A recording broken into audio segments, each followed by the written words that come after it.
Une première année d'activité pour le Fonds Éco-Leader. J'en discute aujourd'hui avec Marie-Claude Bisson, qui est agente du Fonds Éco-Leader pour la région de la Capitale-Nationale. Marie-Claude, bonjour. Bonjour Thomas. D'abord, un petit rappel là, pour les gens à la maison. Peux-tu nous expliquer en quoi consiste le Fonds Éco-Leader?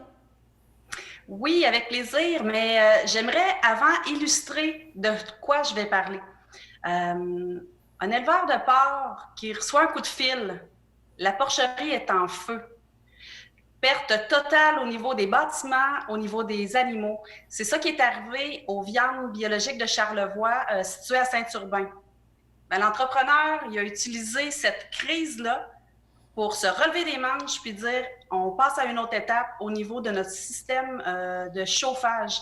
Donc, au lieu de se diriger vers habituellement un chauffage au propane, ils ont décidé de recourir au chauffage à la biomasse. Donc, un nouveau modèle, chauffage par les planchers, beaucoup plus confortable pour les animaux.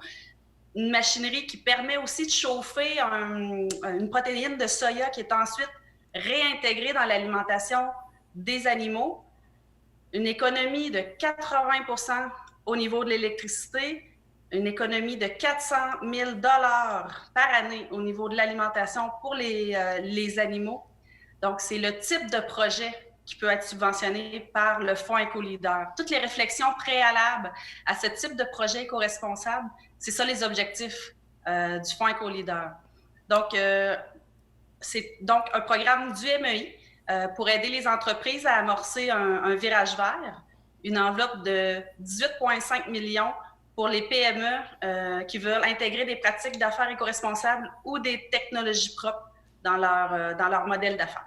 Et comment ça s'est déroulé la première année là, dans la grande région de Québec? Est-ce qu'il y a beaucoup d'entreprises qui ont fait appel au Fonds Éco-Leader? Au niveau national, effectivement, ça fait 1 an que le programme est en place. C'est un peu plus que 200 projets qui ont été déposés au Fonds Éco-Leader. Au niveau de la capitale nationale, c'est un peu plus que 25 projets jusqu'à maintenant qui sont déposés. Au cours de notre première année, on a travaillé beaucoup sur le territoire pour créer des liens avec les organisations de développement économique. C'est vraiment des partenariats clés. Sur le territoire, Thomas, on a collaboré notamment avec l'Alliance Affaires, avec Développement Côte-de-Beaupré, avec lequel on a organisé un webinaire, notamment là, dans le mois de mai, sur la relance économique éco-responsable. On est en relation avec la MRC de l'Île-d'Orléans. Il y a aussi la SADC de Charlevoix qui a formé une cohorte dans le cadre du Fonds Éco-Leader. Donc, une cohorte d'entreprises, plusieurs entreprises qui vont faire un même projet. Il y a la microbrasserie des Beaupré, notamment là, sur Sainte-Anne-de-Beaupré, qui participe, ainsi que Cidrerie Pedneau De l'île aux Coudes, ben oui. Oui, exactement. Donc, c'est des projets d'économie circulaire qui vont être mis en place dans le cadre des projets avec la SADC. Un peu plus globalement, on a aussi le pôle d'économie sociale de la Capitale-Nationale qui est déployé sur votre territoire, qui a créé un fonds de transition écologique qui vient faire un appui financier complémentaire pour les entreprises d'économie sociale qui déposent un projet au Fonds Éco-Leader. Et il y a aussi la communauté métropolitaine de Québec qui touche aussi le territoire de Côte-de-Beaupré, l'île d'Orléans, qui appuie un projet d'économie circulaire, mais spécifique à la styromousse.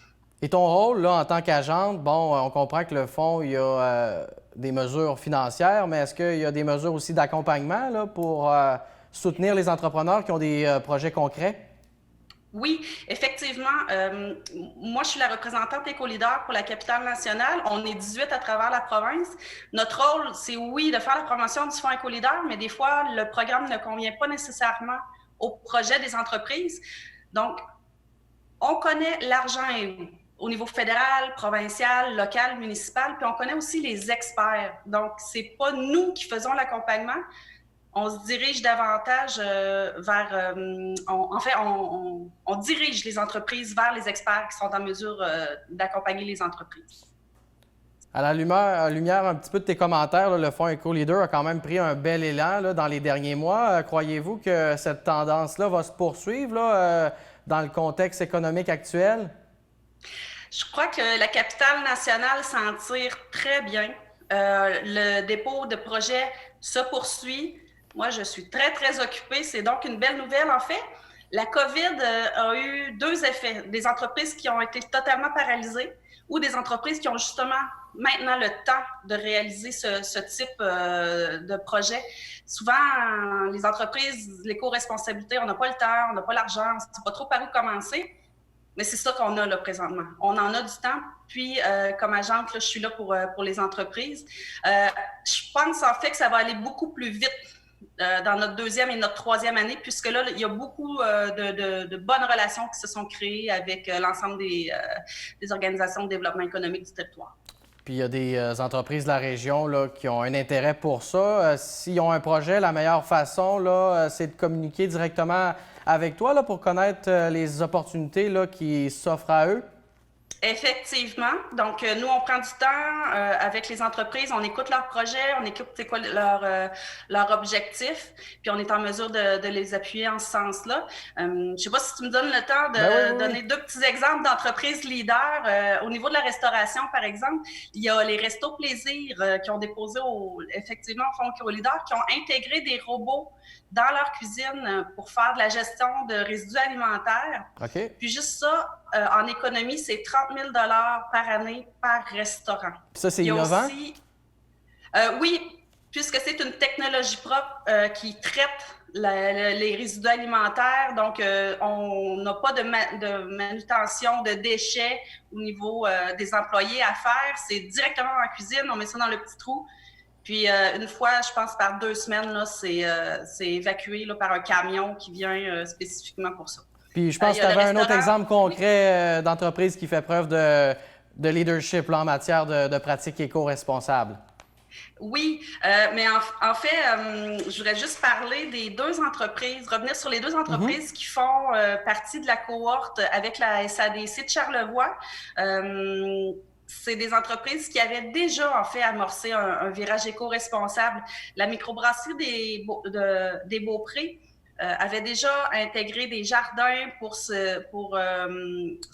restaurant, pour alimenter son restaurant, intégrer des principes d'économie circulaire avec la drèche, là, qui est le résultat à la toute fin lorsqu'on produit de la bière pour alimenter du bétail.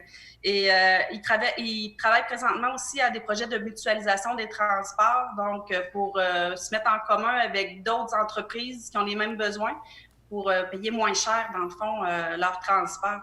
Au niveau de la cidrerie Pedneau, des gros projets au niveau du compostage aussi qui sont en cours depuis très, très longtemps. Puis, ils intègrent de plus en plus au niveau de leur restaurant du plastique compostable. Okay. Il y a aussi la récupération de fruits là, avec un fournisseur local qui est fait pour intégrer dans les smoothies, dans leur menu de restaurant. Donc, c'est vraiment des projets qui se dessinent à long terme. Il faut réfléchir à la façon dont on peut les concrétiser. Oui, exactement. Puis, il y a plus que 300 experts qui sont déjà répertoriés sur le site du Fonds Éco-Leader. Pour appuyer les entreprises, vous pouvez visiter le site fondsécoleader.ca ou m'appeler directement. Toutes les coordonnées se retrouvent sur le site. Hey Marie-Claude, merci beaucoup pour l'entrevue que tu m'as accordée aujourd'hui. Merci beaucoup, Thomas. Je te souhaite une belle fin de journée.